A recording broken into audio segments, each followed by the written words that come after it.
Waalaikumsalam warahmatullahi Assalamualaikum wabarakatuh. warahmatullahi wabarakatuh.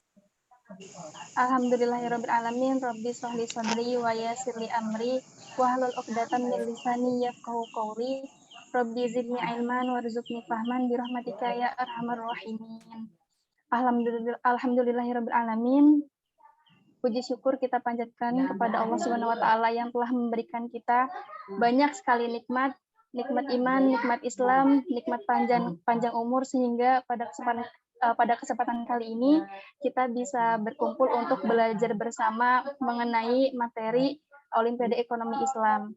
Tak lupa juga salawat serta salam senantiasa kita curah limpahkan kepada Rasulullah Shallallahu Alaihi Wasallam, yang karena jasa beliau kita bisa mengenal Allah Subhanahu wa taala, bisa mengetahui segala hal yang Allah larang dan apa-apa yang Allah perintahkan. Baik, untuk memulai belajar bersama pada malam hari ini, alangkah baiknya kita awali dengan pembacaan tilawah yang akan dibacakan oleh Saudara Faikul. Apakah sudah bergabung, Saudara Faikul? Sudah. Insya Allah, alhamdulillah. Baik, waktu dan layar saya persilahkan. Assalamualaikum warahmatullahi wabarakatuh. Waalaikumsalam warahmatullahi wabarakatuh. Warahmatullahi wabarakatuh. A'udzu billahi minasy syaithanir rajim. Bismillahirrahmanirrahim. لو أنزلنا هذا القرآن على جبل لرأيته خاشعا متصدعا من خشية الله وتلك الأمثال نضربها للناس لعلهم يتفكرون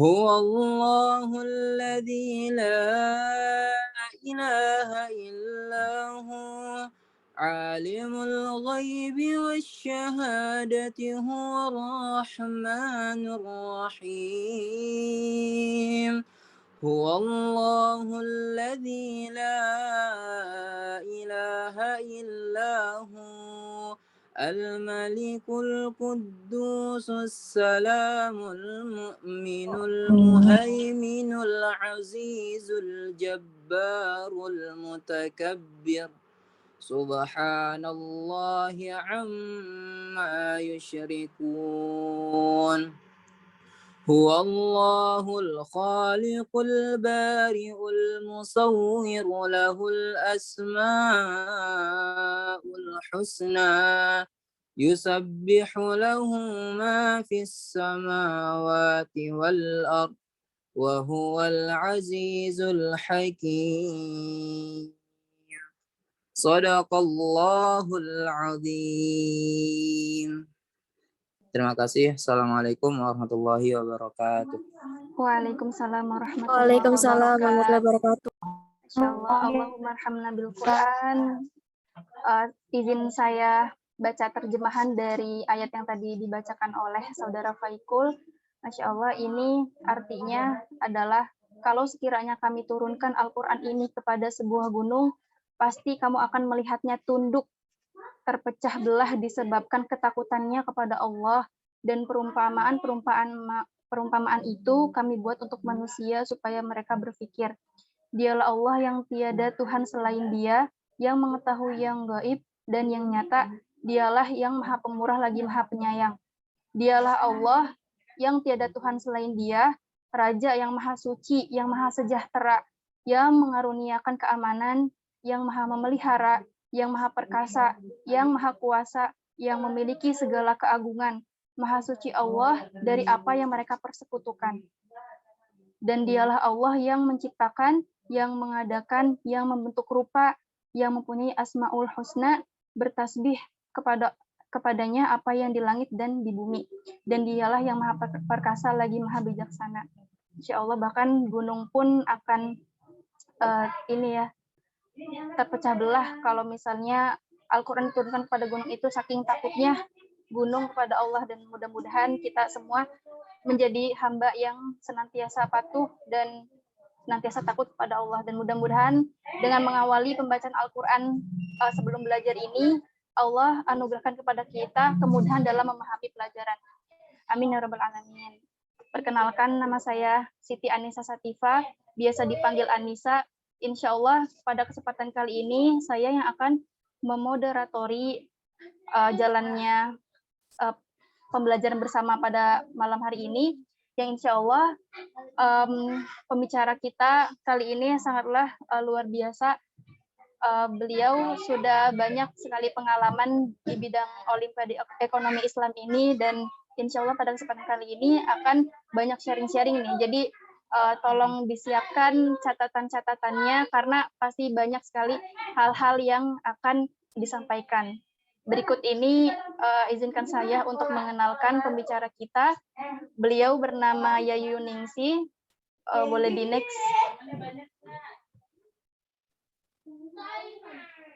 Oke, ini Instagramnya boleh di follow @yayuningnang. Kemudian emailnya yayuyu74@gmail.com. Next. Nah, inilah riwayat pendidikannya. Sekarang belajar di Institut Agama Islam Tazkiyah semester 5, sama nih seperti saya seangkatan, sejurusan juga. Masya Allah ya. Lanjut. Nah, ini dia pencapaian-pencapaian olimpiadenya. Masya Allah udah begitu banyak ya. Dari 2017 sampai dengan sekarang 2019 masih aktif. Bahkan sampai sekarang 2021 masih aktif dengan mengikuti lomba Olimpiade Ekonomi Islam. Jadi Masya Allah nih, kita belajar langsung sama sang expert. Masya Allah, sama ahlinya langsung. Jadi siapkan catatan teman-teman semua, supaya nggak ada yang terlewat. Next, skillnya public speaking dan lain sebagainya. Oke, langsung lanjut. Nah, tadi banyak juga nih paper ya, expert juga di bidang karya tulis ilmiah. Nanti kapan-kapan kita belajar lagi lebih dalam mengenai penyusunan karya tulis ilmiah. Ikutin aja gitu setiap pembelajaran tiap bulannya, jadi akan ada bermacam-macam. Next. Nah, ini organisasinya. Pembicara kita itu sekarang sebagai wakil kepala divisi R&D atau di bagian riset gitu. Jadi di bagian divisi yang dikenal dengan otaknya progres, otaknya kasih progres. Next. Nah, hidup adalah tentang rasa syukur kita kepada Allah dan bagaimana hubungan kita antar sesama. Manusia yang bersyukur tidak akan pernah lupa dengan nikmat Allah yang tak terukur, sehingga berujung pada pelaksanaan ibadah yang teratur. Manusia yang memiliki hubungan baik antar sesama akan menciptakan maslahah dan insya Allah akan mendapatkan falah atau kemenangan. Insya Allah, luar biasa. Oke, kita masuk ke kegiatan inti kita. Kepada pembicara kita, apakah sudah siap? Assalamualaikum. Kak Yayu. Iya, kedengaran. Insya Allah. Waalaikumsalam. Gimana? Sudah ready ya? Sudah siap ya? Sudah. Oke, baik. Waktu dan layar saya persilahkan. Bentar ya.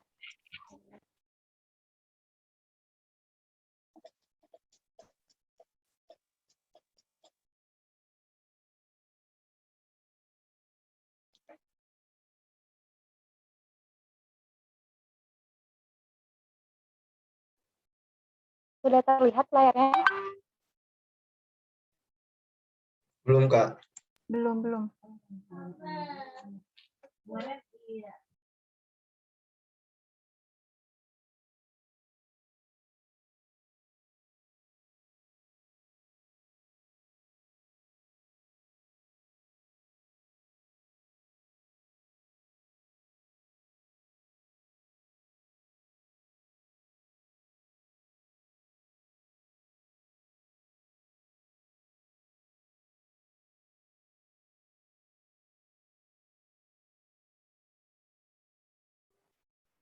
Oke, mungkin kita mulai ya. Bismillahirrahmanirrahim. Assalamualaikum warahmatullahi wabarakatuh.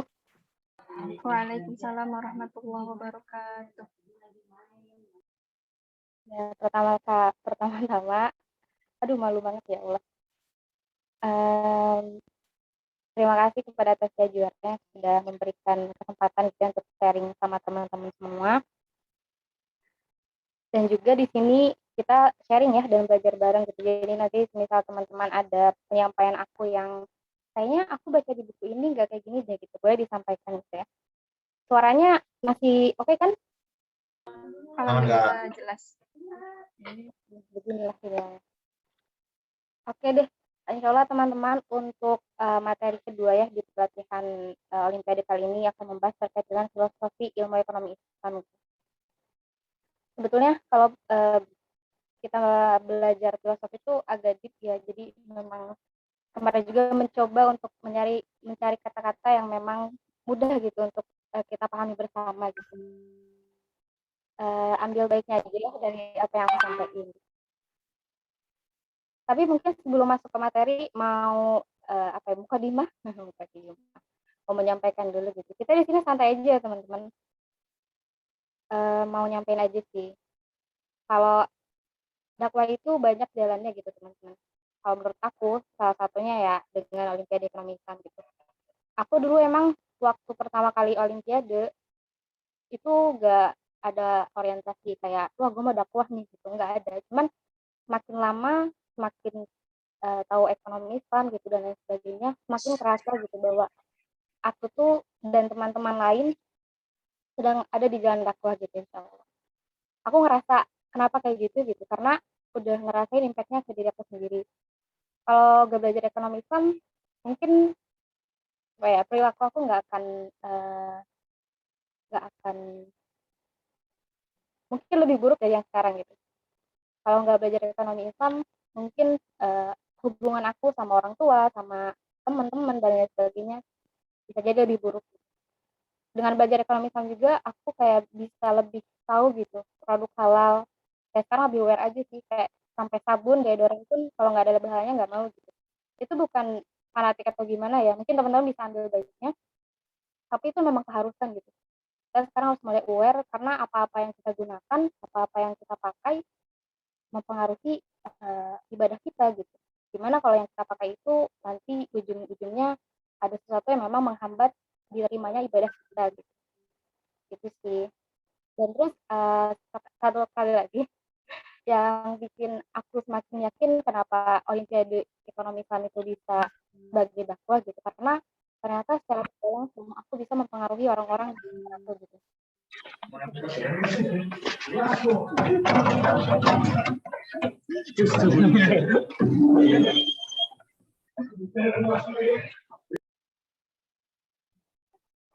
Oke, jadi sedikit cerita gitu waktu aku belanja sama kakakku, aku emang nggak pernah jor-joran bilang sama orang rumah, mah kalau ABCD itu haram loh, kita nggak boleh pakai gitu. Aku nggak pernah bilang, tapi mungkin orang rumah ngelihat aku kayak gimana gitu dan lain sebagainya. Jadi pas kita belanja itu di koridor sabun, kan waktu pandemi kita kayak nyari sabun yang ada antibakterinya dan lain sebagainya. Akhirnya ketemulah satu sabun yang bagus gitu ya ingredientsnya, tapi ternyata nggak ada label halalnya. Aku bilang gini doang ke kakakku, wah ini mah nggak ada label halalnya gitu doang. Tapi nggak ada niatan, maksudnya nggak ada gambaran dia bakalan ya udah gitu kayak bakalan nurutin gitu. Tapi pas pas ninggalin koridor sabun itu aku lihat gitu di keranjang tuh nggak ada sabun yang tadi kita pilih gitu. Terus aku tanya kenapa sabunnya nggak dimasukin, terus kata kakakku kan nggak ada label halal deh. Dari itu tuh kayak wah gila gitu. kayak kayak kayak apa gitu, mungkin bagi sebagian orang kayak biasa aja, tapi bagi itu kayak wah bisa memberikan influence ke orang sekitar tuh terutama yang aku sayang gitu ya, kayak sesuatu yang luar biasa gitu. Makanya aku kayak merasa bahagia dan bersyukur bisa tahu ekonomi Islam dan juga bisa berpartisipasi di event-event ekonomi Islam karena itu mempengaruhi juga habit aku gitu, perilaku aku dan lain sebagainya. Ada gitu deh, mungkin teman-teman bisa ambil hikmah di balik cerita itu gitu. Oke, langsung aja nih ke filosofi ilmu ekonomi Islam. Sebetulnya untuk ekonomi Islam itu untuk cakupan materinya ya, boleh di next, Kak. Nah, yang pertama itu ekonomi Islam sebagai ilmu pengetahuan gitu. Ekonomi Islam itu dianggap sebagai ilmu pengetahuan, tidak dengan waktu yang singkat gitu teman-teman. Itu membutuhkan waktu yang lama dan juga seiring berjalannya waktu baru diterima oleh ekonom barat gitu. Nah, mungkin ini ada salah satu soal yang biasanya keluar di Olimpiade. Mungkin bisa di next terkait dengan materi pada hari ini gitu. Yang pernah ikut mungkin bisa sambil review, mungkin yang belum ikut, oh nanti kalau ikut enggak gitu, ada soal yang kayak gini. Nah, mungkin ada yang tahu jawabannya? Tes sebentar. Suaranya terdengar nggak? Suara Yayu terdengar nggak teman-teman? Kayaknya ada yang Kecil Kak, kecil. Suaranya kecil. Oke. Oh, mohon maaf ya motong. Yuk, coba mic-nya dideketin dikit atau gimana coba? Kayaknya teman-teman pada nggak kedengeran soalnya tadi. sorry. Oh, itu. Oke. Kalau sekarang kedengeran nggak? Gimana teman-teman? Sekarang terdengar nggak? Kedengaran, Kak. Bagus. Aman ya? Oke. Oke, sip. Semua kalau misalnya, oh ya teman-teman, maaf sebelumnya, kalau misalnya nggak kedengeran, tolong dibilangnya di kolom chat ya, supaya nanti materinya dapat terserap dengan baik, kayak gitu. Oke, biar nanti kayaknya bisa menyesuaikan. Terima kasih, silakan ya, yuk dilanjutkan. Oke, sekarang udah better ya berarti teman-teman. Oke, aman. Iya nih, tadi sampai mana lagi yang kedengarannya? Oke, pokoknya ini salah satu soal yang biasa ada muncul keluar gitu. Siapakah ekonom ini typo? Harusnya ekonom Muslim yang pemikirannya itu diakui oleh Schumpeter gitu. Teman-teman ada yang tahu? Ini sering keluar di beberapa event gitu. Nisa mungkin review Nisa. Iya, gimana? Coba teman-teman dulu tebak. Oke, teman-teman dulu nih ya. Ekonom Muslim. Nah, mungkin. Ya, coba. Langsung aja Haidar, deh. Kak. Haidar. Coba Kak, Haidar. Coba Kak. Ya, dia Ekonom jawaban. Muslim. Ayo, Yang bisa jawab dapat hadiah. ya. Ayo, sebelum Kak yang jawab.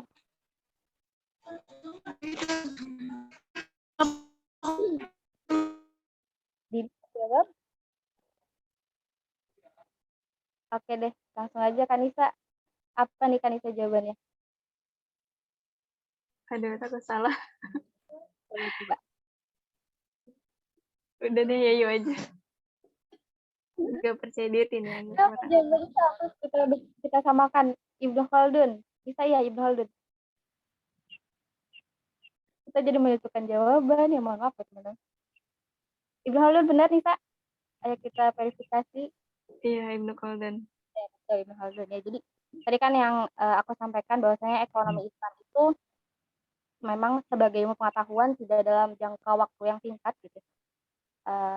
Artian lama dan juga baru diakui, salah satunya yang diakui adalah pemikirannya dari Ibnu Khaldun gitu teman-teman.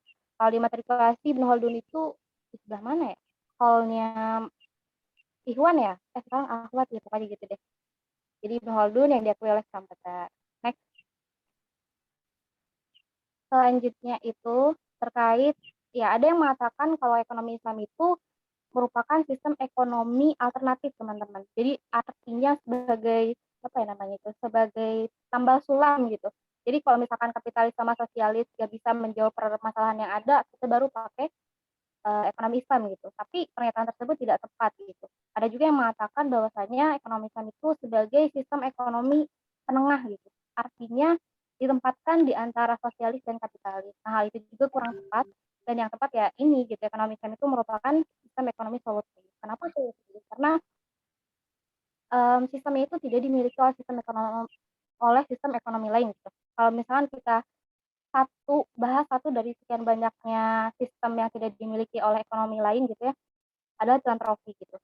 Mungkin teman-teman sudah familiar dengan istilah Giswap dan lain sebagainya ya.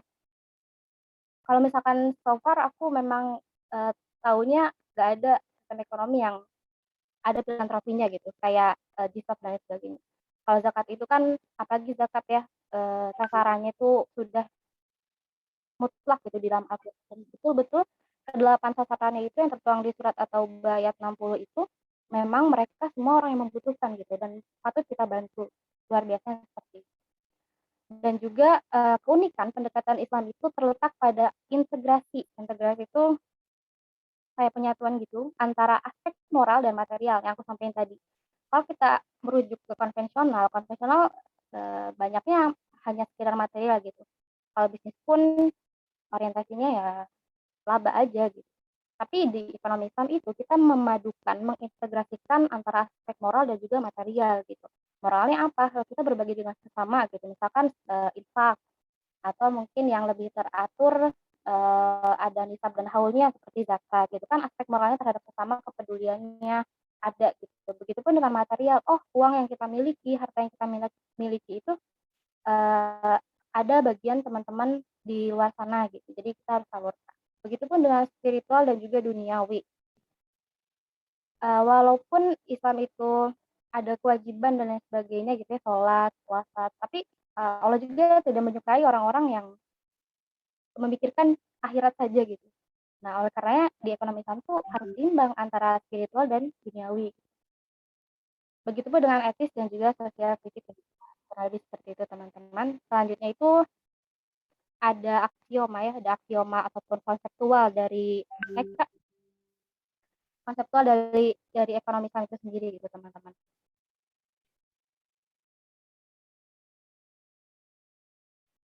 Oke, nah di sini ada tauhid, ada rububiyah, khilafah dan juga tazkiyah gitu.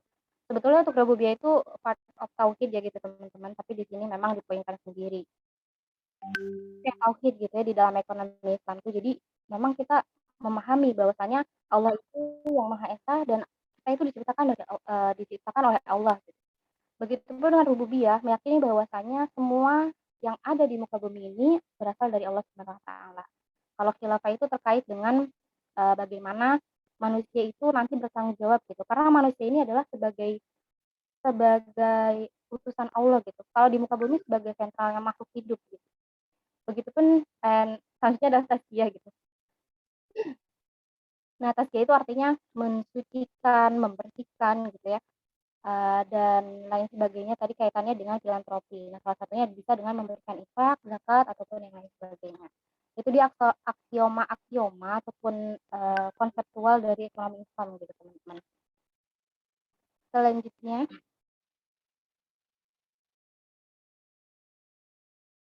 kalau kecepatan sampai ini ya teman-teman, soalnya emang udah sangat repot. Tadi kita membahas tentang ekonomi Islam juga sebagai ilmu pengetahuan. Sekarang kita membahas terkait metodologinya gitu. Bagaimana metodologi pembentukan ekonomi Islam. Wah, bahasanya memang agak gimana gitu ya. Jadi sampai-sampai tadi nyusun PPT pun lihat KBBI gitu. Ini gimana nih cara menjelaskannya gitu. Jadi untuk metodologi dan juga metode itu kerap kali disamakan gitu oleh beberapa orang awam gitu. Tapi metodologi sama metode itu berbeda teman-teman. Mungkin bisa di-next Kak.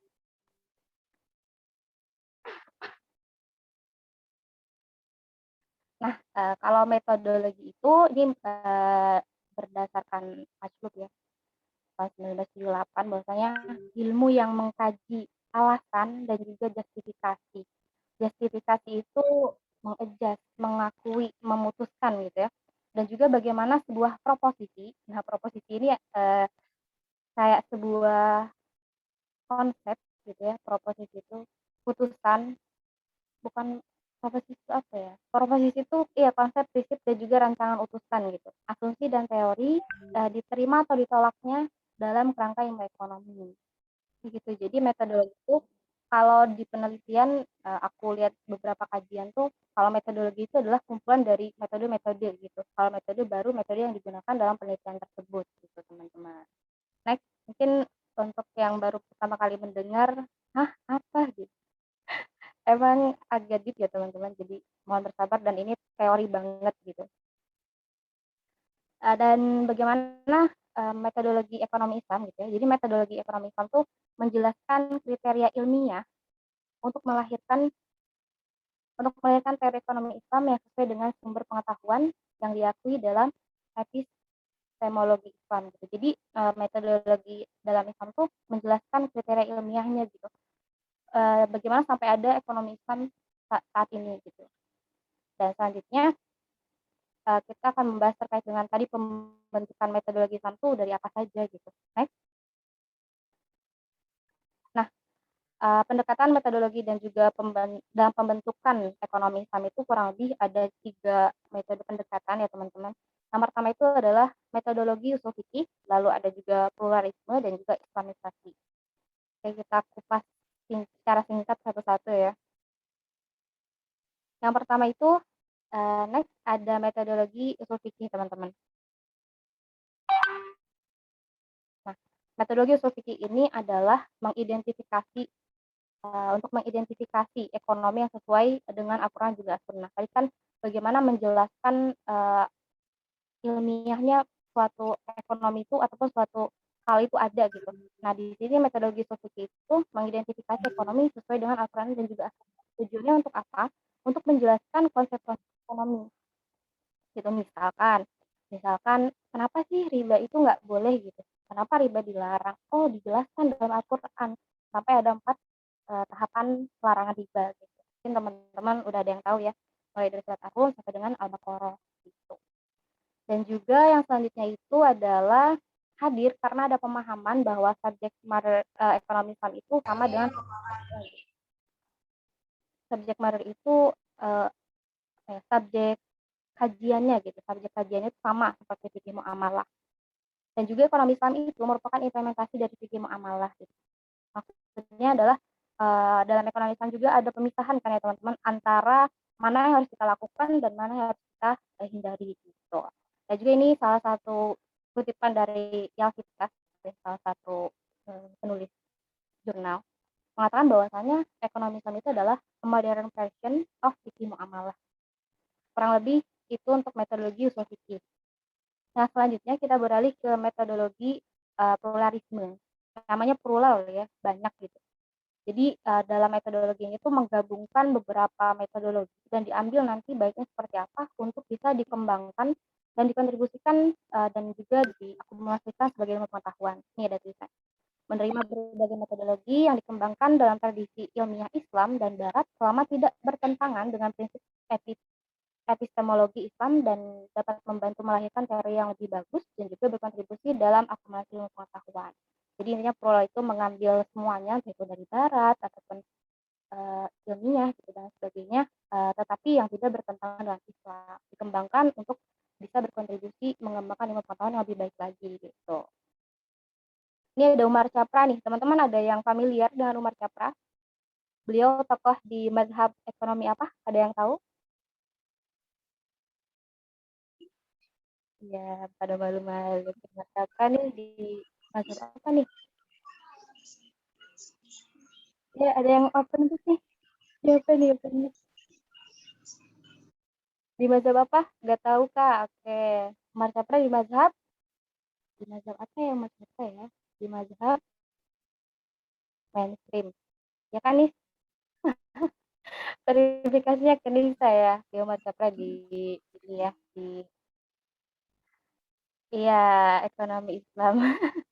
Iya betul, ya, di mainstream ya insya Allah untuk Umar Chapra ini. Umar Chapra itu menyampaikan terkait dengan metodologi pluralisme ini, bahwasanya ekonomi Islam itu memiliki tugas yang lebih besar dan lebih berat daripada konvensional. Karena ekonomi Islam itu tidak hanya membahas terkait bagaimana prediksi realitas ekonomi gitu, ataupun bagaimana kita mendapatkan keuntungan saja. Tidak hanya sekedar itu, tapi juga bertujuan untuk memajukan kesejahteraan manusia gitu, secara komprehensif. Gitu. Jadi tidak hanya memastikan manusianya untung dan lain sebagainya, tapi juga bagaimana mereka sejahtera seperti itu. Dan juga yang ketiga ini ada dari Najatullah Siddiqi. Najatullah Siddiqi itu juga sama dari Muslim, berpendapat bahwa ekonomi Islam itu perlu mempunyai metodologi yang fleksibel dan juga dinamis gitu. It means tidak membatasi gitu.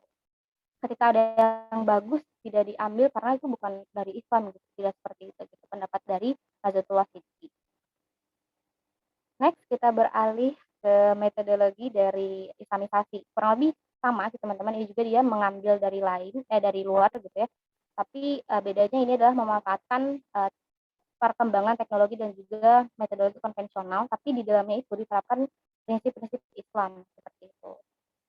Dan juga untuk metodologi ini bertujuan memberikan perspektif Islam kepada seluruh ilmu pengetahuan yang berkembang di zaman modern ini. Karena kan sesungguhnya semua hal yang ada di muka bumi ini, bahkan segala aktivitas itu sudah diatur ya dalam Islam. Jadi metodologi islamisasi ini memang mau memberikan label gitu bahwa semuanya itu ya udah diatur loh dalam Al-Quran gitu, karena tidak semua orang tahu. Dan juga kembali Nazarullah Siti menyatakan bahwasanya menolak begitu saja ekonomi modern bukan saja tidak mungkin, tetapi juga tidak diinginkan. Maksudnya apa? Jadi ketika ada teori ekonomi modern tidak bisa tidak ditolak gitu. Jadi harus diterima, tidak bisa tidak ditolak. Ya, harus diterima. Gitu. Oke, itu dia terkait dengan metodologi yang membentuk, maksudnya pembentukan metodologi dalam Islam. Tadi ada apa? Tadi ada islamisasi, terus juga ada sebelumnya ada apa ya? Ada islamisasi, dualisme, dan juga usul fikih. Mantap. Oke, selanjutnya kakaknya maju. Nah, wah cepet ya. Sekarang kita bahas tentang hukuk dan juga self interest gitu. Mungkin teman-teman ada yang udah mendengar istilah ini, ada juga mungkin yang belum gitu ya. Mari kita sama-sama bahas hukuk dan juga self interest. Apa perbedaannya dan bagaimana mereka gitu. Untuk hukuk ini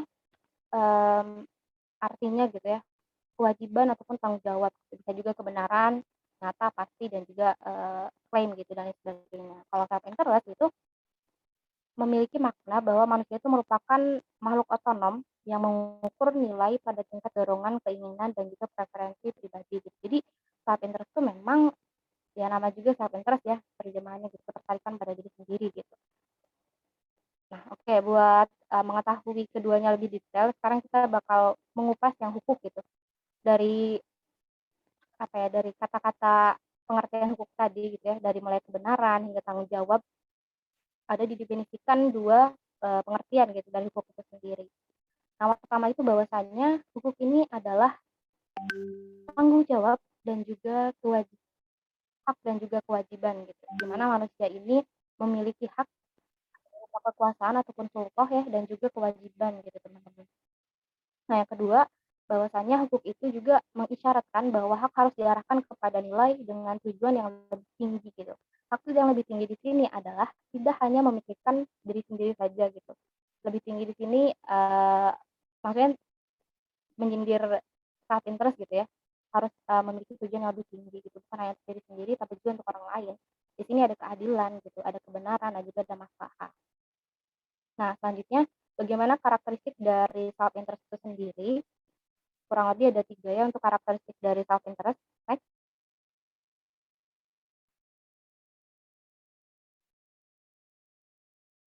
Nah, bahasa Inggris semua ya teman-teman. Oke, untuk self interest itu ada 3 karakteristiknya. Yang pertama adalah self-centered welfare gitu ya. Jadi kesejahteraan seseorang itu hanya bergantung pada konsumsi dia sendiri gitu. Tidak membutuhkan orang lain, tidak membutuhkan simpati ataupun empati dari orang lain gitu. Yang kedua ada self-welfare goals gitu. Jadi tujuan seseorang hidup itu adalah memastikan gitu bahwasannya dia itu bisa memaksimalkan kesejahteraan untuk diri dia sendiri. Dan yang terakhir ini adalah self goal choice gitu. Setiap pilihan seseorang itu memiliki tujuan gitu. Dia tidak akan mengganggu tujuan orang lain karena dia memiliki tujuan sendiri. Jadi kalau self interest itu ya jalan sendiri-sendiri gitu. Kurang lebih itu yang untuk karakteristik dari self interest. Gitu. Selanjutnya kita akan membedakan terkait dengan self interest dan juga hukuk tadi. Setelah kita mengetahui pengertiannya dan juga bagaimana karakteristiknya. Next. Oke, nih hukuk ya. Hukuk ini lebih ke holistic dan juga integrated self view gitu. Kalau self interest itu lebih kepada unitary self view. holistik ini lebih kepada apa ya, badan gitu, kesehatan kejasmanian gitu sih kurang lebih. Maksudnya adalah menjunjung tinggi pandangan individu yang holistik dan juga terintegritas. Maksudnya manusia itu kan terdiri dari beberapa bagian gitu, ada akal, ada juga jiwa dan lain sebagainya. Dan manusia itu di hukum ini memiliki kebebasan untuk bisa bertindak, apakah dia mau bertindak sebagai orang baik ataupun sebagai orang buruk gitu. Nah, kalau misalkan kita ke self interest itu dia itu masa bodoh gitu. Memang di hukum juga dia dibebaskan mau baik ataupun buruk. Tapi kalau self interest cenderung untuk buruk gitu, cenderung untuk tidak memikirkan pada siapapun. Nah, makhluk sentral di bumi yang terputus dari Tuhan gitu ya, self interest ini, dan juga mereka tuh tidak memiliki tanggung jawab kepada siapapun kecuali kepada diri dia sendiri gitu. Mungkin dari tadi karakteristik hingga pengertian juga kita sudah bisa menyimpulkan ya bahwa mereka tuh ya memang tadi gitu dan sendiri-sendiri untuk self interest ini.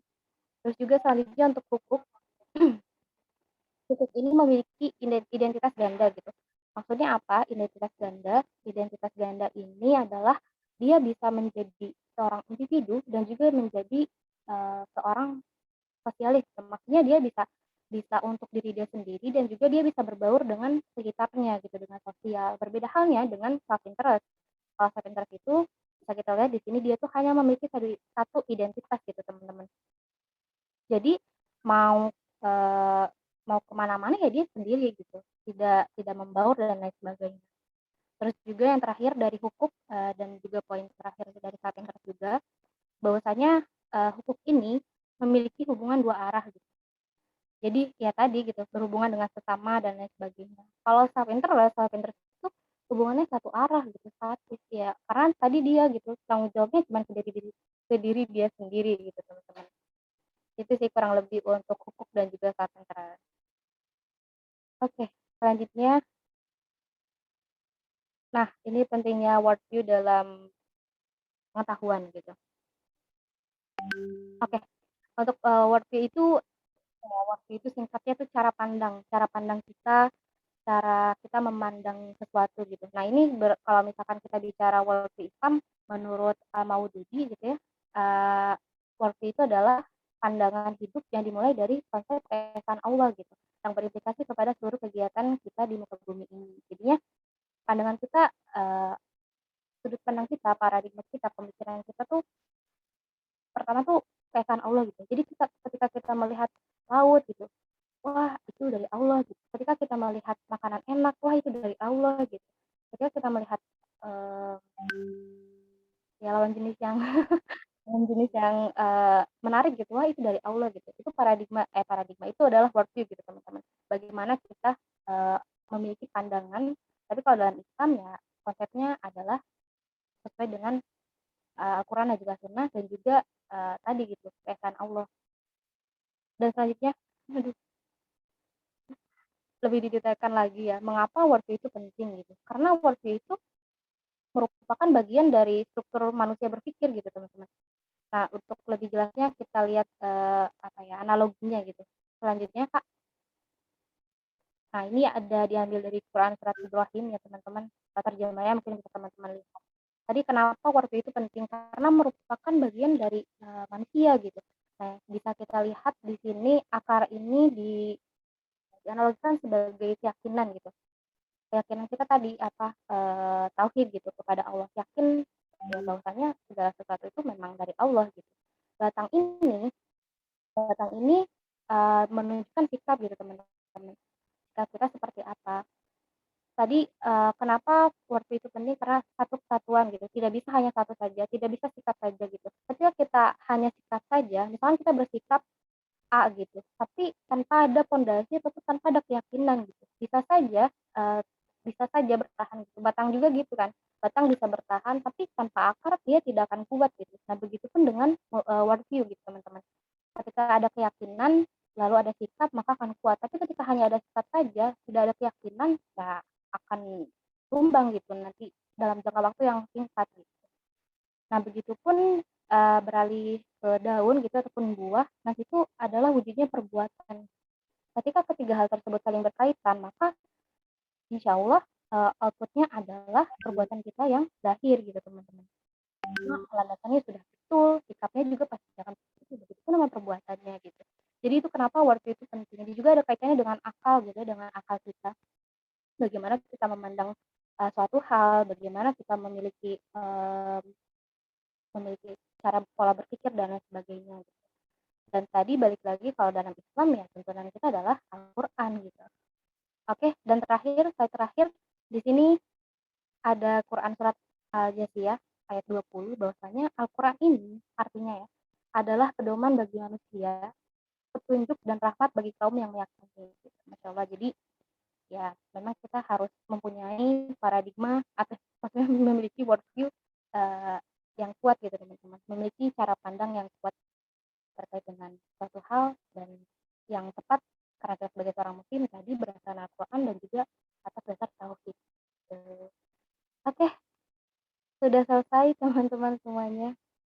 Terima kasih ya Allah. Mohon maaf kalau kurang ya. Silakan Kakak. Oke, tes. Jelas ya? Masih jelas suaranya? Jelas, Kak. Oke, alhamdulillah pemaparan materi telah selesai disampaikan oleh pemateri kita, pembicara kita. Sekarang kita masuk sesi tanya jawab. Mungkin teman-teman ada yang ditanyakan. 2 pertanyaan terbaik juga insya Allah akan diberikan reward. Nah, kapan lagi nih? Bertanya dapat ilmu, terus juga dapat reward. Ayo silahkan teman-teman yang ingin ditanyakan. Kita belajar langsung nih dari yang sudah berpengalaman banyak terkait materi yang tadi sudah disampaikan. Oke, materi sudah di-share di grup juga ya. Oh ya, informasi tambahan juga. Jadi insya Allah belajar materi Olimpiade Ekonomi Islam ini akan istiqomah ya. Istiqomah dijalani setiap bulannya. Jadi teman-teman tetap stay di grup aja, nanti ada info selanjutnya di setiap menjelang acara belajar bersama Olimpiade. Dan nanti juga setiap 6 bulan akan ada semacam ujian gitu. Jadi teman-teman boleh ikut berpartisipasi dan 3 pencapai nilai terbaik nanti akan mendapatkan hadiah lagi. Gitu. Tanya tuh, Kak. Oke, sekarang udah ada pertanyaan masuk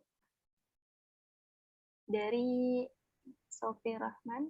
Assalamualaikum warahmatullahi wabarakatuh. Afwan Kak, izin bertanya apa poin besar yang membedakan antara sikap dan perbuatan dalam ekonomi Islam? Karena secara mendasar sikap dan perbuatan hampir sama. Oke, mungkin bisa langsung dijawab Kak Yayu.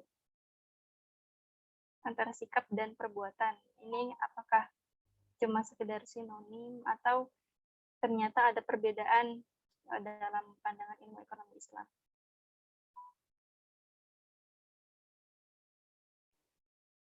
Tes? Mungkin ditampung dulu kali ya Kak. Boleh. Mas Andi.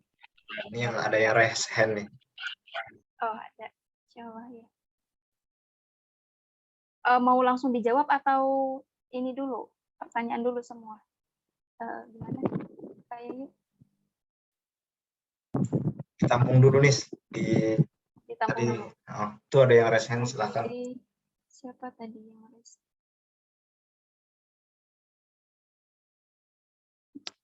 Oh, ini ya.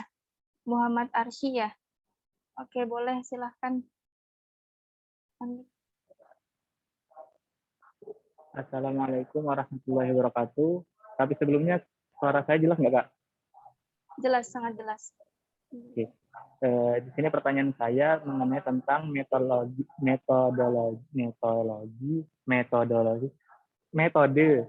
pendekatan pembentukan ekonomi Islam, kan ada 3 tadi. Nah, saya ingin bertanya, dalam pembentukan ekosistem ekonomi Islam di Indonesia, apakah kita tuh harus menerapkan tiga metodologi itu, atau salah satunya saja, Kak? Atau dalam pembentukan ekonomi itu memang perlu membutuhkan 3 pendekatan, Kak? sehingga sistem ekonomi Islam dapat berjalan. Sekian, wassalamualaikum warahmatullahi wabarakatuh. Waalaikumsalam warahmatullahi Wabarakatuh.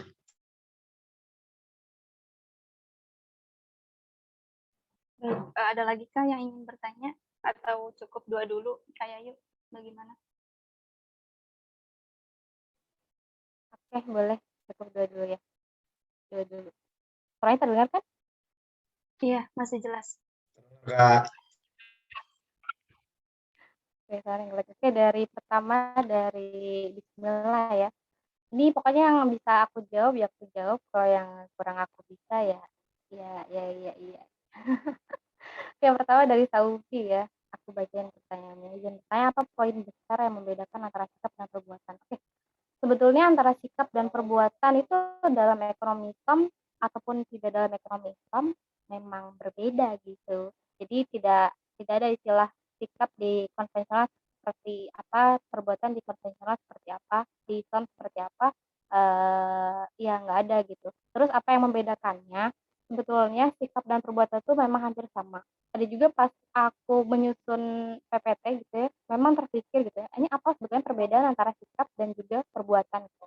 Tapi pas memang merujuk ke KBBI, kalau sikap itu adalah bentuk pendirian gitu teman-teman. Bentuk pendirian karena didasarkan sama keyakinan gitu. Kalau perbuatan, ya perbuatan itu adalah eksekusinya gitu. Gimana?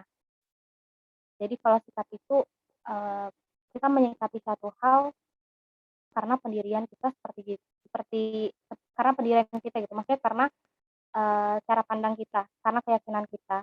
Kalau perbuatan itu adalah kita melakukannya gitu. Kalau sikap itu kita baru menyikapinya aja, tapi kalau perbuatan kita mengeksekusinya atau disebut dengan amal. Itu sih Sophie, so far literatur yang aku dapat. Gimana Sophie? Mungkin teman-teman yang mungkin lebih tahu gitu ataupun tahu boleh menambahkan, silakan mangga. Oke, alhamdulillah. Sophie Kak. bilang sudah jelas, Kak. Jadi tadi titik pembedanya itu kalau sikap dari sisi keyakinan dalam hati mungkin ya. Kalau perbuatan itu adalah ya actionnya atau eksekusinya tadi. Itu poin pembeda utamanya. Lanjut untuk menjawab pertanyaan kedua, kayak yuk. Silakan. Oke, pertanyaan kedua tadi dari Arki ya? Iya Kak, betul. Dari Arki. Oke, dari Arki. Apakah ketiganya harus diterapkan gitu? Sebetulnya kan itu pembentuk ekonomi Islam gitu ya. Yang aku tangkap gitu dari beberapa buku dan juga jurnal yang aku baca, kan pembentukan ekonomi Islam itu sekarangnya sudah ada gitu. Jadi metodologi tersebut, metodologi itu ada karena sebelumnya ekonomi Islam itu belum terbentuk seperti sekarang ini gitu teman-teman. Tadi yang aku sampaikan mulai dari usul fikih dan juga lain sebagainya itu tuh dijadikan sebagai pendekatan juga memiliki kekurangan dan kelebihan gitu. Jadi maksudnya kalau menurut aku ini ya dari hasil literatur yang aku baca gitu. Ketiga hal tersebut tidak diterapkan karena itu digunakan ketika pembentukan ekonomi Islam itu sendiri gitu. Jadi tadi juga mungkin berkaitan dengan yang disampaikan tadi, apakah kita harus menggunakan ketiganya atau lain sebagainya gitu. Ya karena tadi jawabannya dalam proses pembentukannya gitu ya, ya jadinya tidak tidak harus, maksudnya karena tidak harus dipakai di sekarang gitu. Kalau yang aku tahu gitu, siapa Harki. Terus juga apa lagi ya? Karena ketiga tadi tuh kalau di zaman dulunya itu memang dipakai ketiganya gitu karena yang tadi aku bilang mereka tuh memiliki kekurangan dan juga kelebihan jadi kayak saling melengkapi gitu makanya ada 3 metodologinya gitu ada 3 pendekatan metodologinya kurang lebih gitu Arci gimana sudah clear kan apa nih ya terbatas.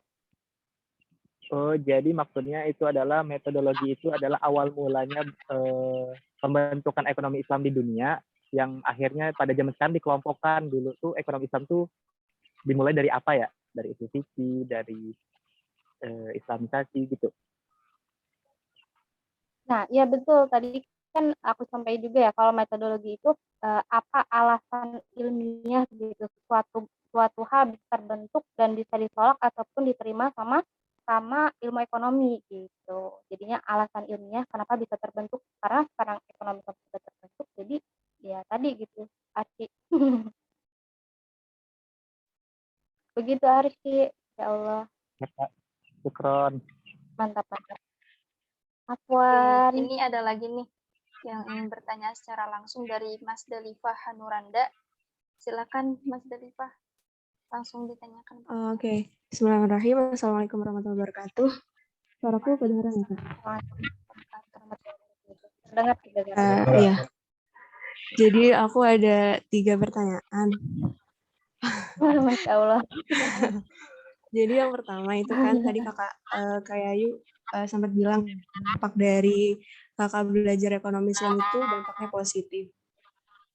Terus yang aku mau tanya itu, pertama, menurut Kakak sebenarnya esensi kita ikut lomba lomba Olimpiade Ekonomi Syariah itu apa?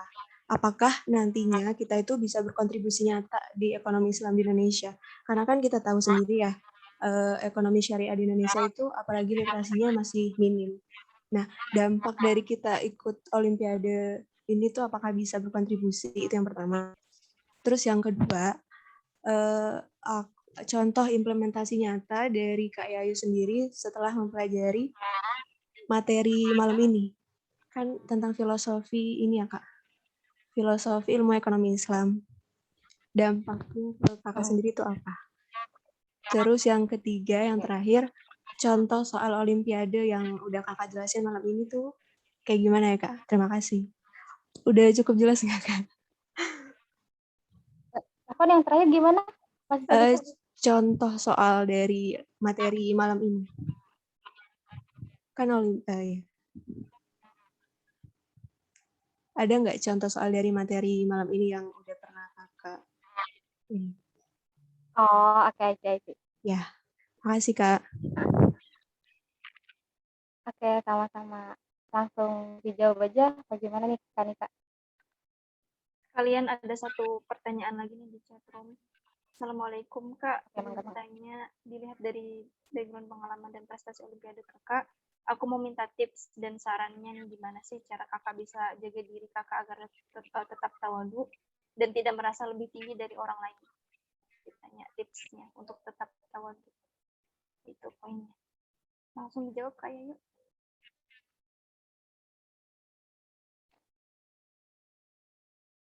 Oke. Tadi pertanyaan terakhir dari siapa ya? Di Kelantek ya? Pertanyaan terakhir ini dari Ernawati yang tentang tips untuk bisa tetap tawadu. Allahu Akbar. Oke. Pertama dari Mas Dalifah dulu ya, Masya Allah. Langsung borong 3 pertanyaan. Insya Allah aku jawab yang memang aku bisa jawab gitu ya. Pertama, esensi kita ikut lomba dan apa bisa gitu berkontribusi dalam lecture-nya langsung gitu ya. Iya benar. Putus lagi guys. Oke. Esensinya ya, seperti yang aku bilang tadi, awalnya memang esensinya itu yang kita dapat, memang lomba itu dapat uang aja gitu, lomba dapat duit gitu. Tapi seiring berjalannya waktu semakin yakin gitu ke Haidar. Tapi seiring berjalannya waktu tuh semakin menyadari kalau bukan itu aja gitu teman-teman. Kalau misalkan boleh cerita gitu, aku dulu tuh memang gak mau masuk ekonomi Islam gitu, gak mau masuk akuntansi, gak mau masuk yang berkaitan sama ekonomi syariah gitu, karena memang waktu itu passionnya kayak ke hukum sama sastra gitu teman-teman. Jadi tapi entah kenapa gitu kayak dapet ketukan hidayah, kayak kalau misalkan waktu itu aku udah paham gitu ekonomi Islam tuh ABCD gitu, dan juga kondisinya di Indonesia kayak gimana gitu. Dan entah kenapa waktu itu aku ada terilhami gitu ya, maksudnya kalau bukan aku yang sebagai salah satu penggerak ekonomi Islam, siapa lagi gitu. Maksudnya kan udah terlanjur nyicipin banyak buku gitu, udah terlanjur banyak begadang dan lain sebagainya, kayak sia-sia aja gitu. Jadi esensinya tuh kalau dari aku ya nggak kerasa saat pertama kali kita olimpiade gitu. Gitu teman-teman. Tapi semakin ke sini mah semakin dapet gitu esensinya. Bahwa yang tadi aku bilang, kita ada di jalan dakwah dan kita sama-sama memperjuangkan ekonomi Islam bersama teman-teman yang lain gitu. Maksudnya yang ya jurusan ekstern juga. Terus apakah bisa kita berkontribusi nyata gitu. Wah, kalau bicara itu mah udah banyak contohnya ya. Kak Aida, ke atas kecil gitu. Kak Asia gitu. Dia juga kan kalau aku lihat, aku kenal Kak Asia. Aku kenal Kak siapa namanya? Kak Asia itu waktu aku kelas kelas 12 SMK gitu. Sampai sekarang dia tuh dulu masih belum kayak sekarang tuh, kayak masih belum banyak jadi pembicara dan lain sebagainya gitu. Tapi sekarang wah Masya Allah, dan aku pikir karena dia maksudnya serius gitu dalam belajarnya gitu. Nah belajarnya juga MBS juga kan ada kaitannya sama ekonomi syariah. Menurut aku kayak gitu sih. Jadi kalau apakah kita bisa berkontribusi? Kita bisa banget gitu. Gitu. Aku juga kalau ya aku juga kalau misalkan mau sharing itu kayak gimana ya? Ya aku sempat maksudnya menyampaikan tentang wakaf dan lain sebagainya gitu ke teman-teman di Tangerang dan lain sebagainya. Menurut aku itu kan jadi langkah nyata kita gitu. Kita bisa lah berkontribusi. Mempengaruhi itu nggak harus banyak ya kalau menurut aku. Ketika ada 1-2 orang terpengaruh, itu udah luar biasa banget gitu. Syukur-syukur banyak. Tapi ketika cuma 1 ataupun 2, artinya apa yang kita lakukan ada kebermanfaatannya. Jadi ya itu oke gitu. Itu udah masuk kontribusi sih menurut aku. Jadi kayak gitu ada kontribusinya pasti ada gitu. Apalagi kalau misalkan kita nggak pelanta-pelente gitu. Maksudnya kayak serius mendalaminya dan lain sebagainya gitu. Terus juga gitu sih Mas Dalita, kurang lebih buat yang nomor 1 gitu. Esensinya banyak banget. Oh iya, bahkan aku sekarang bisa kuliah di sini pun ya karena dari olimpiade itu gitu. Aku sekarang bisa kenal kalian, bisa bicara di sini karena olimpiade itu gitu. Kalau misalkan hitung-hitungan gitu ya, kalau misalkan hitung-hitungan mah ya apa ya, nggak akan ternilai gitu. Serius ya.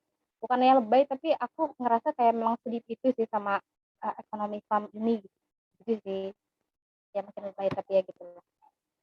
Bisa banget sih kalau misalkan apalagi kalian tadi aku bilang mendalaminya dengan serius gitu. Terus ikut lomba itu sebenarnya kayak mengasah mengasah kalian buat lebih dari mahasiswa-mahasiswa lain gitu. Maksudnya apa gitu. Bukannya karena orang yang sering ikut lomba itu pasti kerjanya lebih daripada teman-teman yang cuman kuliah aja. Itu satu. Terus yang kedua, mereka daya kritisnya itu berpikir kritisnya itu pasti lebih terasa gitu. Apalagi kalau misalkan offline, relasi pasti banyak. Itu kan bagian dari esensi ya. Aku aja sampai sekarang tuh masih kontekan sama teman-teman UNR yang di tahun 2017 gitu. 2017, 2000 oh, sekitar 4 tahun yang lalu gitu. Relasi dan lain sebagainya. Terus juga kan ada dari Gundar dan lain sebagainya. Pokoknya banyak banget deh Mas Dalifa. Asalkan tapi ya gitu ya, olimpiade itu aku nyampein aja nggak selamanya manis gitu. Pasti ada jatuhnya, yang namanya juga apa ya, kehidupan gitu, nggak selalu enaknya aja gitu. Mungkin orang lihat kayaknya wah enak nih juara terus gitu, kan nggak tahu di balik layarnya kayak gimana, ada air mata, ada drama dan lain sebagainya gitu sih. Terus yang kedua, waktunya udah mau habis ya, iya benar banget. Oke. Terus yang kedua itu apa ya, dampaknya aku menyampaikan ini, aku tuh orangnya nggak suka baca ya, tapi ketika disuruh, maksudnya untuk ada di sini tuh kemarin aku banyak banget baca jurnal, banyak banget baca buku gitu, itu sampai kayak mata merah gitu. Dan ternyata kayaknya kalau aku terus-terusan kayak gitu bisa jadi Albert Einstein gitu, maksudnya kayak dampaknya ada banget gitu. Gimana ya bilangnya, jadi semakin mendalami dan juga semakin paham gitu terkait dengan ekonomi Islam. Maksudnya awalnya kan kayak tauhid, dan lain sebagainya itu kita kayak tahu sekilas aja gitu. Tapi setelah aku baca literatur, oh kayak gini gitu. Metodologi pun gitu. Jujur baru aku paham sekarang gitu teman-teman. Gitu sih. Dan untuk contohnya ya, contohnya adalah terus mungkin yang bikin aku dampaknya ada banget aku tuh yang tadi worldview sih, bagaimana cara kita ada pandangan gitu bahwasanya semua hal itu harus kita lihat berdasarkan ya tadi ketauhidan gitu, semua itu punya Allah loh gitu. Kayak sekarang kita bisa duduk aja tuh karena Allah gitu, itu yang paling deep banget yang aku dapet gitu. Terus tuh contoh soalnya sebetulnya agak, maksudnya kayak tadi ya tahapan pelarangan tiba itu juga biasa keluar tuh di Olimpiade gitu. Biasanya kalau offline soalnya itu disuruh bacain suratnya gitu. Gitu sih paling contoh-contoh soalnya mah. Soalnya kalau buat filosofi itu nggak terlalu masuk ke pengalaman aku ya. Pengalaman aku nggak terlalu banyak masuk ke soal gitu teman-teman. Jadi mungkin ini buat pemahaman kita aja, fondasi kitanya gitu.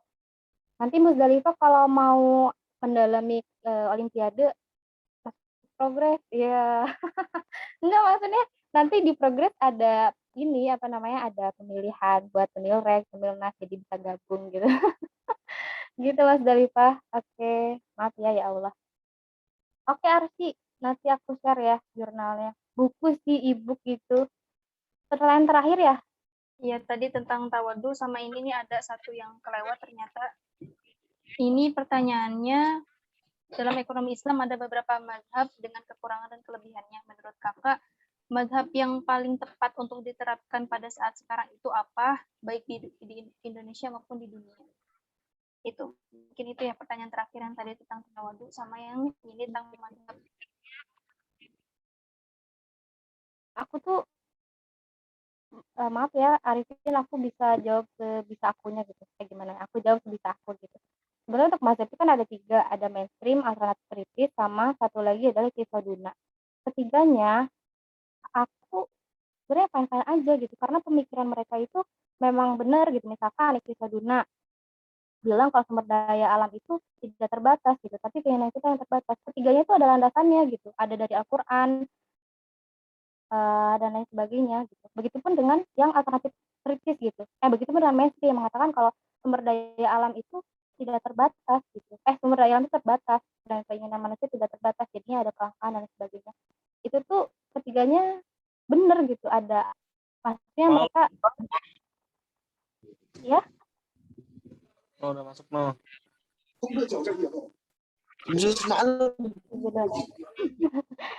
Ya gitu sih, apa namanya, siapa tadi tuh Arifin, aku nggak bisa menentukan nih mana yang paling paling baik gitu.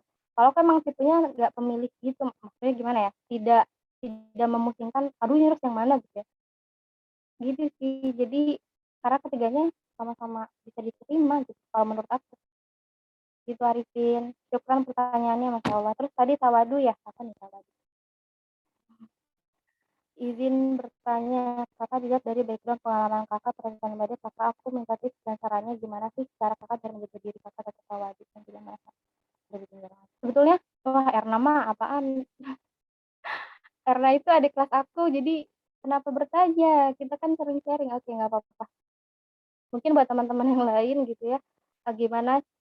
Karena manusiawi ketika ketika kita menang gitu ya, menang ataupun lain sebagainya, merasa bangga gitu. Tapi kalau dulu aku emang selalu didoktrin sama guru aku itu, kalian kalau menang diem-diem aja gitu. Bahkan kalau misalkan belajar olimpiade itu kan biasanya ambil kelas ya.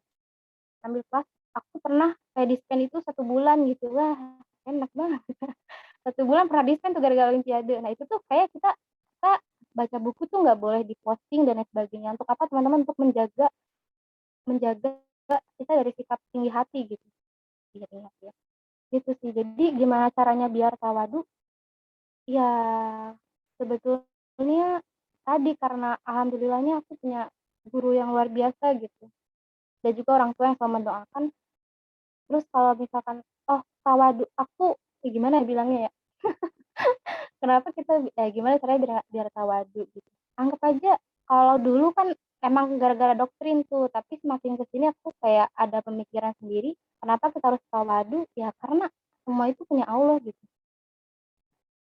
Aku bisa ABCD karena Allah, aku bisa ABCD karena Allah, aku bisa ngapa-ngapain juga karena Allah gitu. Aku kalah karena Allah, aku menang karena Allah gitu. Enggak sih, kalau kalah pasti ada kesalahan dari akunya gitu.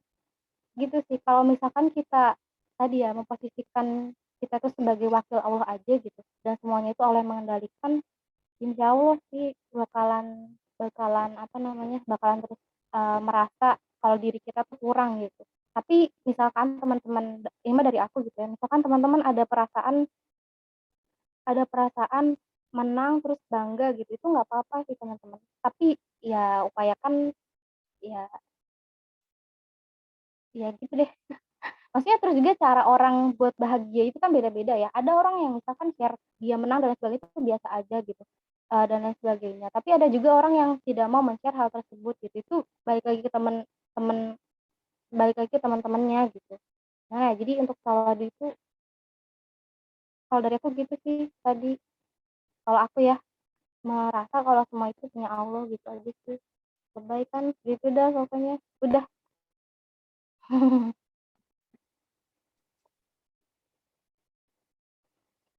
Makasih ya, Tadi Erna. Oke, tadi kayaknya ada yang belum kejawab ya, contoh soal, kalau nggak salah ada yang nanya gitu tadi, kayak yuk, contoh soal dari materi yang disampaikan malam hari ini. Atau udah terjawab ya? Udah. Oh, udah ya? Oke, sudah ya. Alhamdulillah pertanyaan sudah terjawab semua ya teman-teman. Nanti Kak Yayu sendiri nih yang pilih pertanyaan terbaiknya siapa. Ada 2 orang, silakan pilih. Tapi itu di akhir saja disebutnya ya, Kak Haidar, bener nggak? Ya, betul, di akhir aja biar seru. Oke, sekarang alhamdulillah sudah ada di akhir acara. Izin saya untuk mereview apa-apa yang tadi sudah disampaikan sedikit aja. Jadi tadi diawali oleh Kak Yayu itu tentang cerita dari Kak Yayu yang semakin aware nih sama produk-produk halal gitu. Tadi bahkan beli sabun pun gitu dilihat dulu ya, apakah itu ada logo MUI halalnya atau enggak gitu. Terus tadi dibahas juga bahwa ilmu ekonomi itu sebenarnya bukan seperti ilmu alternatif, tapi memang konsep ilmu ekonomi itu yang tidak sepenuhnya kapitalis, tidak sepenuhnya sosialis juga, tapi dia adalah ilmu yang memang menjunjung tinggi kesejahteraan masyarakat seperti itu. Jadi tidak zolim dan tidak juga dan boleh juga bebas untuk melakukan aktivitas ekonomi selagi masih dalam dasar-dasar yang sesuai dengan agama gitu ya.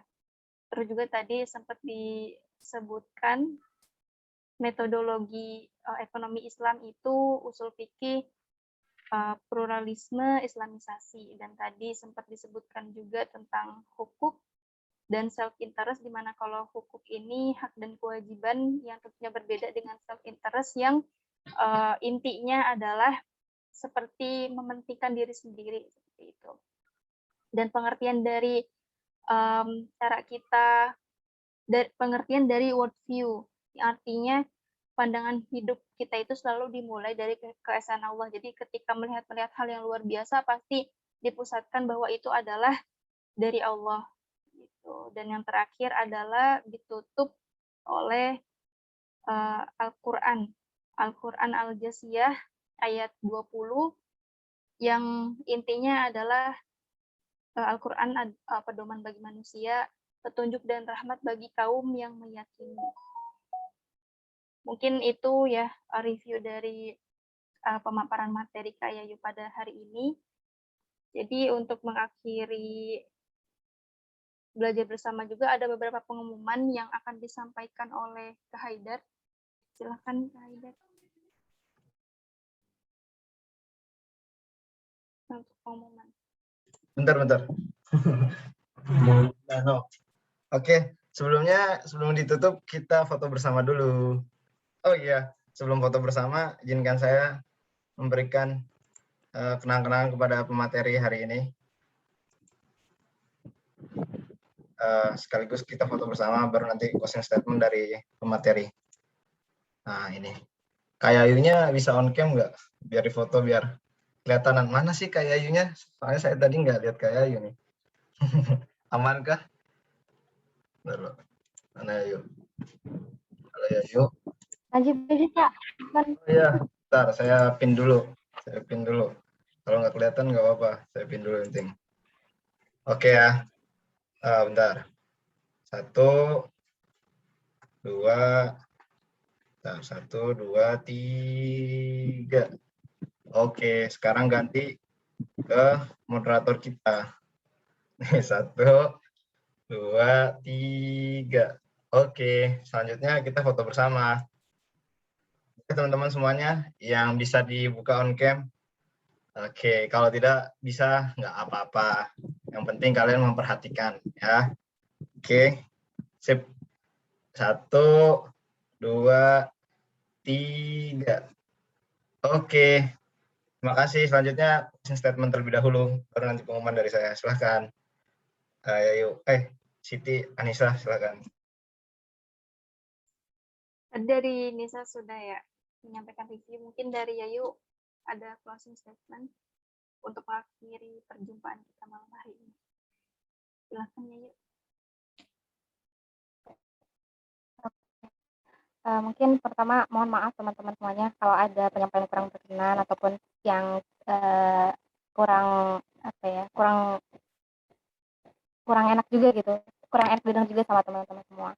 Terus juga semangat, mungkin teman-teman yang mau memulai Olimpiade, semangat, jatuh bangun itu biasa, jadi jalanin aja gitu, karena orang yang sukses sekarang itu tidak akan berdiri seperti sekarang tanpa kegagalan gitu.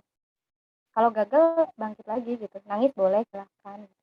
Itu sih dari aku, semangat buat teman-teman semuanya. Mohon maaf sekali lagi ya kalau ada yang kurang berkenan. Terima kasih. Sama-sama Kakak. Oke, sebelum ditutup pengumuman dulu dari Kak Hidayat. Yoi, pengumuman dulu silahkan. Yayu, Yuning sih memilih pertanyaan terbaik dari Anda. Jadi juri nih. Ya Allah, sekarang Kak. Ya, Iya. sekarang Langsung dipilih pertanyaan. langsung dipilih. 2 orang ya? Ya, 2 orang. Memastikan lagi. Bismillah, pertama dari siapa tadi? Mas Dalifah ya? Iya nggak sih? Iya. Ya nggak tahu kan lo yang milih. Arki, tadi ada Erna, Apa nih? Rofi. Ya Mas Dalifah. Mas Dalifah. Kita sinyalnya nggak ada teman-teman, maafin. Oke, 1 Mas Dalifah, 1 lagi siapa? Yuk.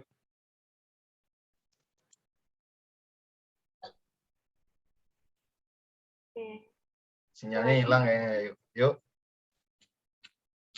Sinyalnya kedengeran ya. Masuk. Ayo, 1 orang lagi siapa nih? Nggak tahu nih, ya hilang ya.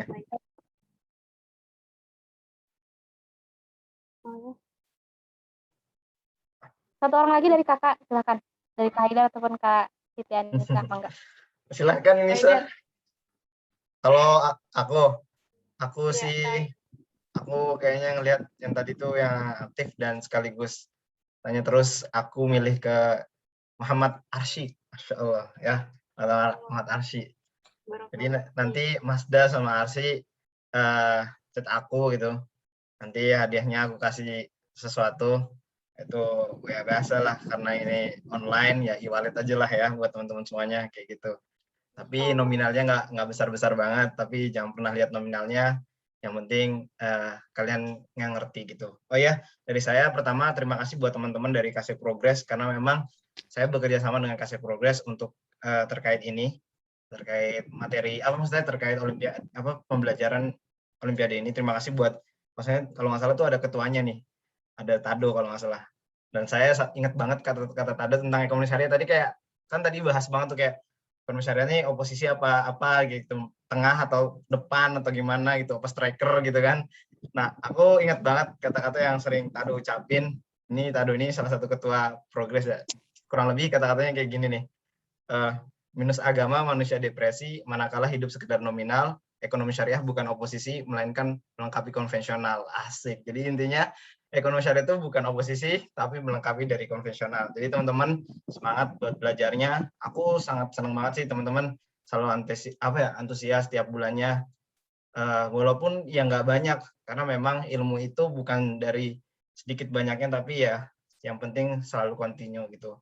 Dan aku berpesan buat teman-teman selalu di materinya udah aku share, nanti recordingnya aku juga aku share, supaya kalian tuh semangat belajar ekonomi syariahnya. Nanti di pertemuan ke-6, kita akan uji pencapaian kalian tuh sampai mana kayak gitu.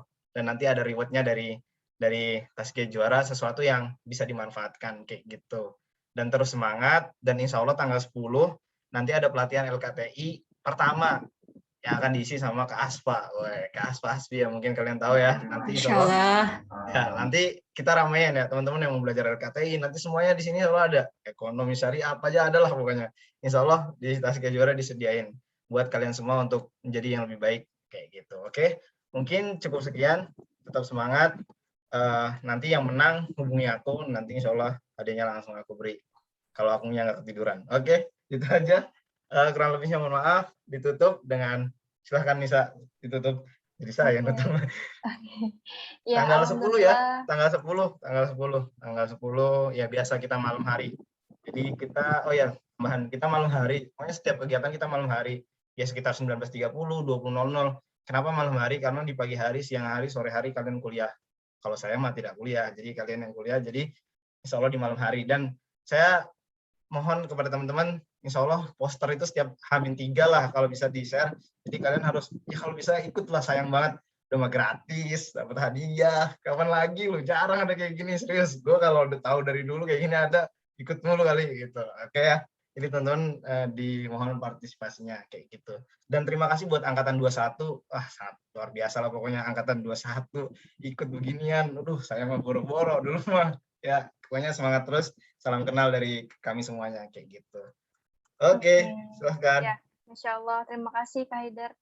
Jadi jangan lupa ya, nanti tanggal 10 dan bulan depan pun akan ada lagi belajar bareng seperti ini.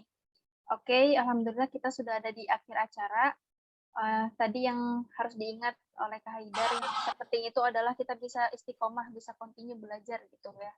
Dan nanti jangan lupa juga bantu share info-info seperti ini, karena itu juga akan menjadi kebaikan untuk teman-teman yang share gitu. Karena kan kalau kita mengajak kebaikan, pasti pahala itu pun akan kita dapatkan tanpa mengurangi pahala orang yang ikutan kebaikan tadi gitu ya. Oke, saya Anissa pamit undur diri, sampai ketemu lagi dan mohon maaf atas segala kekurangan. Mari kita tutup dengan doa kafaratul majelis.